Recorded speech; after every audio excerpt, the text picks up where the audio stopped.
Oke, semangat pagi ya, semangat berjuang para pionir di seluruh dunia. Ya, ini di video ini kita akan menjelaskan soal KYC karena memang kan ini sebenarnya hari-harinya untuk melakukan proses KYC ya. KYC itu ya sama dengan know your customer ya. Nah, artinya untuk mengidentifikasi data-data kita sebagai pelanggan. Jadi teman-teman kan sudah ada fitur di aplikasi PayBrowser yang sudah sama-sama kita lihat. Hanya saja mungkin karena para pengunjungnya itu sangat banyak ya, jadi istilahnya kapasitasnya ini sekarang sedang overload ya. Oleh karenanya proses KYC itu bisa bertahap. Jadi untuk menghindari bagaimana supaya kita bisa masuk di akun PayBrowser ya, mungkin kalian waktunya harus tertentu ya. Misalnya jam 3 pagi kira-kira begitu ya, selesai sholat tahajud. Nah jadi nanti kalau teman-teman KYC nanti di situ prosesnya seperti yang sudah kita lihat ya di bagian halaman PayBrowser kita itu. Nanti kalian siapkan data KTP, itu yang penting ya, KTP karena itu yang diminta, karena Indonesia mayoritas KTP ya, kalau paspor mungkin 1-2 lah itu. Nah jadi prosesnya itu kalian KTP-nya nanti difotokan, kemudian mengisi data-data nama depan, nama belakang.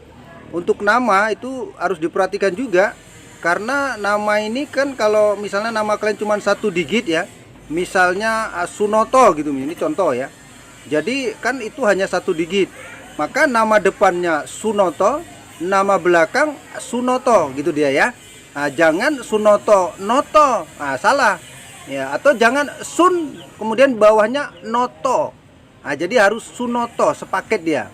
Jadi depan Sunoto, belakang Sunoto. Itu contoh. Terus bagaimana kalau nama kita misalnya 3 digit ya? Misalnya Sunoto Abdi Saputro, kira-kira gitu ya.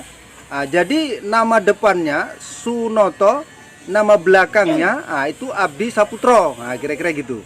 Jadi jangan Sunoto Abdi di kolom depan ya, baru nanti Saputronya di belakang. Jadi kalau bisa nama depannya itu yang 1 digit pertama aja, baru di kolom kedua nama digit kedua dan nama digit ketiga.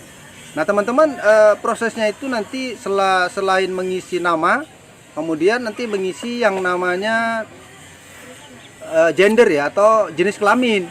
Kalian periksa dulu ya jenis kelaminnya ya. Maksudnya kalian pastikan jenis kelamin itu kalau dia laki-laki male ya, male tulisannya male, kalau perempuan female atau female, kira-kira gitu. Jadi pastikan kalau yang laki-laki male ya. Nah kemudian setelah diisi, di bawahnya lagi nanti ikuti aja instruksi-instruksi dan petunjuk berikutnya, itu ada di dalam fitur pengisian ketika kita menginput data untuk verifikasi data kita. Nah selanjutnya kalian juga pasti akan diminta untuk memfoto selfie kalian ya, foto wajah, kira-kira begitu ya, wajah kalian yang jelas. Tapi saran kita akan lebih baik kalau ya kita melakukan itu di siang hari ya, supaya memang semuanya nampak jelas, terang dan kelihatan ya, supaya tidak nampak blur atau kabur atau bercahaya ya, atau berkilau-kilauan, kira-kira gitu. Termasuk foto KTP, kemudian foto selfie-nya. Nanti kalau tahap-tahapan itu sudah kalian lakukan, langkah-langkah berikutnya ya tinggal, kalau benar nanti ada tertulis ya, tulisan congratulation ya, atau congratulation. Nah itu menandakan bahwa kalian sudah dinyatakan selamat ya, sampai pada bagian pengisian format data. Tapi kemudian untuk memastikan apakah kita lulus atau lolos KYC atau tidak, kita masih menunggu 1-2 hari itu kurang lebih. Nah baru kemudian kalau setelah 1 atau 2 hari kemudian sudah mendapatkan ucapan selamat atau verifikasi kalian di-approve, atau ya kalau di bahasa YouTube namanya dimonetisasi lah gitu kira-kira ya. Jadi setelah tahapan verifikasi itu kalian lakukan, sudah selesai ya, tinggal menunggu. Nah setelah menunggu baru kemudian ya kita mungkin tinggal menunggu mainnet. Dan mainnet itu tinggal ya sebulan setengah lah kurang lebih ya, sebulan setengah sampai Desember. Nah baru setelah mainnet nanti kita akan buatkan lagi ya video-video untuk mengedukasi kawan-kawan yaitu video tutorial tentang cara menjual koin, cara membeli barang-barang di marketplace-nya Pi Network ya, yang sudah bekerja sama tentunya. Kemudian lagi bagaimana nanti cara mencairkan. Nah, ini kan banyak hal atau banyak langkah-langkah nanti yang harus kalian pahami ya. Jadi tetaplah pantau channel ini terus ya, jangan sampai jangan sampai diabaikan ya, terutama ya di subscribe lah. Subscribe dan tanda loncengnya dibunyikan supaya notifikasi ini nanti muncul ya untuk video-video tutorial yang lain, yaitu ya cara-cara melakukan pencairan itu terutama yang paling penting. Kemudian juga nanti kita akan pandu lagi di bagian lain tentang bagaimana cara menghold ya atau menyimpan koin kripto kita. Kalau misalnya nanti katakanlah koin kita Pi Network itu listingnya di Indodax misalnya seperti itu. Nah, kalian kan tinggal menyimpan dulu kalau misalnya harga masih murah. Tapi kalau harganya memang sudah $100, ya nggak salah juga sih kalau kalian punya 1000, jual lah barang-barang sekitar 200-300 untuk ya kebutuhan kalian ya. Tapi jangan dihabiskan. Nah, jangan pula baru punya 500 langsung dibelikan Pajero, habis koin kalian, kira-kira gitu.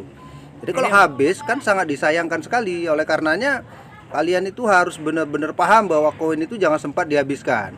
Nah, kalau punyanya banyak ya nggak masalah, tapi kalau punyanya baru sedikit, alangkah sayangnya masih sedikit diburu-buru dijual. Nah, ada Pak, pertanyaan lagi? Ini Pak mau nanya Pak, Gimana kalau namanya di Facebook lain sama yang di nama akun Pak? Kalau Bisa dilihat jadi masalah dari nggak, gaya dan model verifikasinya, kayaknya bisa semacam ada perbaikan ya.